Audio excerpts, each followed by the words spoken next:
Good morning, students. Today I am going to teach you your EVS book of class 4, chapter 7. Clause. The machine that separates cotton from the seed is known as gin.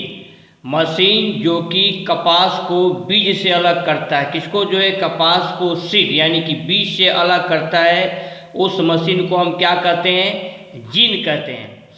The cotton obtained by this process is packed into big bales.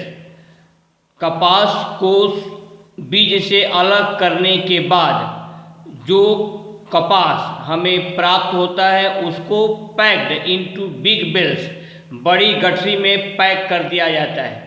The cotton obtained by this process, इस प्रक्रिया द्वारा प्राप्त कपास को किसमें pack किया जाता है? एक बड़ी गठरी में पैक कर दिया जाता है। These big bales are sent to the textile mills, और इन बड़े गठरियों को टेक्सटाइल मिल में भेज दिया जाता है, कपड़े के मिल में भेज दिया जाता है। और इन बड़े बेल्स को are sent to textile mills, इन बड़े गठरियों को कहाँ भेजा जाता है? कपड़े के मिल में भेज दिया जाता है।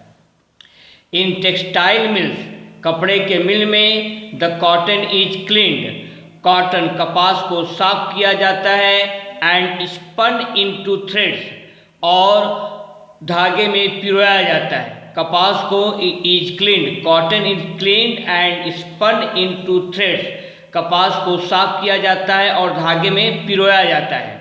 These threads are known as yarn, इन धागों को यार्न यानी कि सूत कहा जाता है।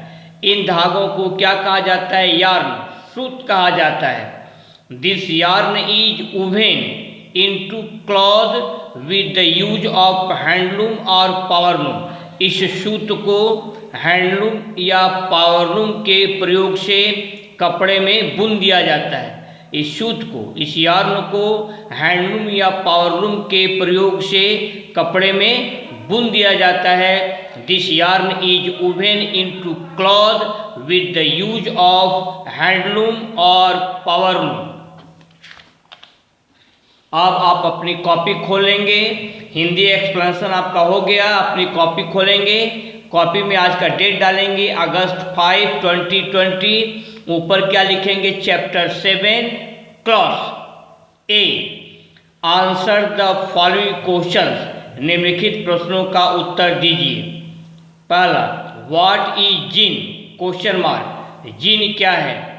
Answer, a gin is a machine, gin एक मशीन है, that separates cotton from the seeds, जो कि कपास को बीज से अलग करता है।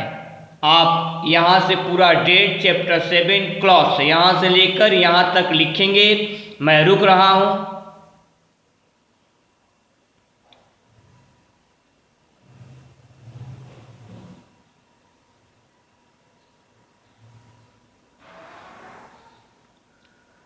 नेक्स्ट, दूसरा, where are cotton bales sent after ginning, ginning के पश्चात कॉटन बेल्स, कपास की गठरी को कहाँ भेजा जाता है? Answer, cotton bales are sent to textile mills, cotton bales को, कपड़े की गठरी को जो है टेक्सटाइल मिल्स, कपड़े की मिल में भेज दिया जाता है। What is done in the textile mill? Question mark, textile mill में क्या किया जाता है? The cotton is cleaned and spun into threads, textile mill में कॉटन को साफ किया जाता है, एंड स्पन इनटू थ्रेड्स, और धागे में पिरोया जाता है। कपास को साफ किया जाता है और धागे में पिरोया जाता है। थ्रेड्स मीन्स धागे। The cotton is cleaned and spun into threads. तो आप यहाँ से यहाँ तक लिख लेंगे। मैं रुक रहा हूँ।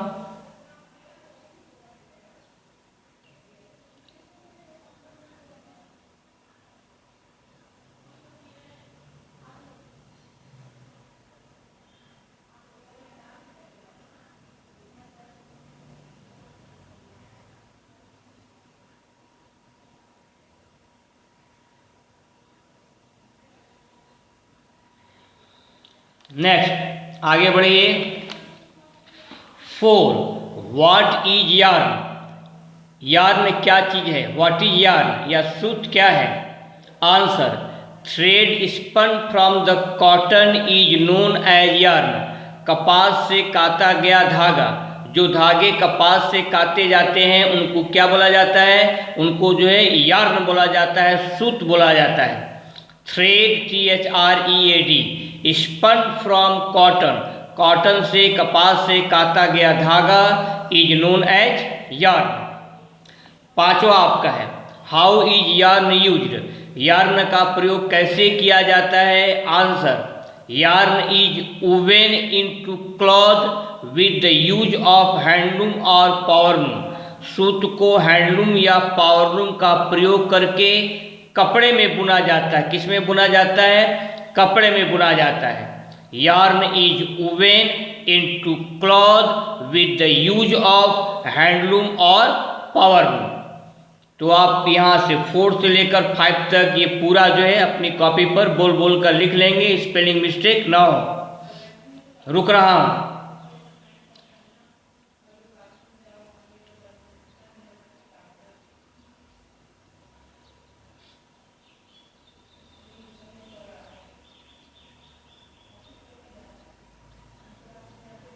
अब लिसन टू मी केयरफुली, मेरी बातों को ध्यान से सुनेंगे। आपका होमवर्क क्या होगा?